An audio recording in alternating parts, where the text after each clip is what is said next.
This is actually what the therapists say that can really help you. Another one is sleep, man. Sleep. Oh my goodness. There was a nurse that I knew who wanted to kill herself.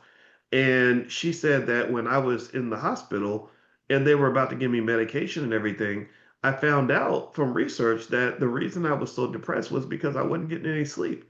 I was working the graveyard shift, so I was sleep deprived, and I tried that. I said before I get the medication, I'm going to try switching to a different shift and getting more sleep. She was making less money, but she was on a different shift.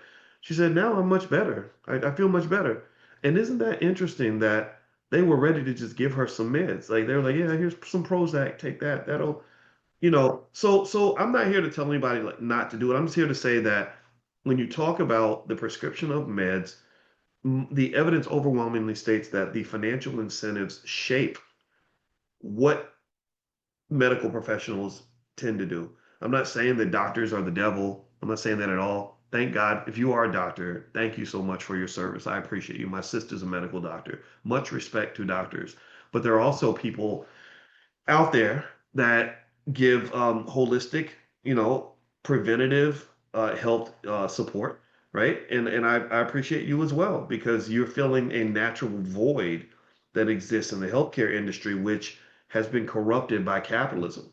When everything's about the money and the release of new drugs, it can be accelerated because it's going to make so much money, or people start just taking stuff without knowing the long-term effects. Like I'm still wondering about Ozempic. I'm still wondering, like, okay, so when are we going? When's the other shoe going to drop on Ozempic? Like I hope it ain't a heavy shoe. Like, wow, you get to lose all that weight. You ain't got to go to the gym or nothing. Good for you. I got a lot of skinny friends now from Ozempic. God bless you. No disrespect at all, but I ain't touching that shit. I'm like, you know what? Every time I'm sitting, and you're 50 something and you got the belly thing, and it's hard to work on that belly when you're in your 50s. I'm like, man, just taking some Ozempic would be so much easier than going to the gym in the cold.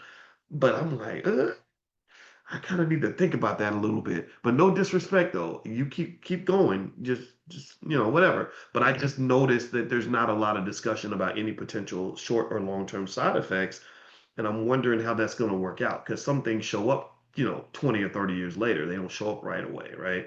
But anyway, enough of that though. I'm not here to judge anybody's decisions. Please don't think I'm doing that. I'm just here to support you. And also, in terms of the economic lesson, it's really a conversation about capitalism to continue what we were discussing the other day in the sense that that when you're talking about decisions that you're making that are influenced by outside forces, you really want to follow the money because the money is typically the motive. The money is a big motivator. Money is used in a lot of ways. It's used for various forms of warfare or control.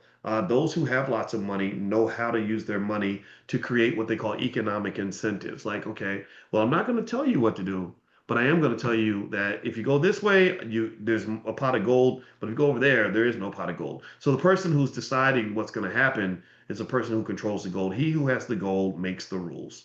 And that's just universally true almost all the time. So when you're black in America, the white man got the gold, right? So he makes the rules. He tells you, what you're going to do, what industry you're going to go into, where your opportunities are going to be, and then we get into this ugly, toxic, depressing mix of like this sort of sad reality of like where we feel that we won't be able to go, we'll only be able to go so far because we're waiting for him to give us an opportunity. And I'm not saying that that ever goes away.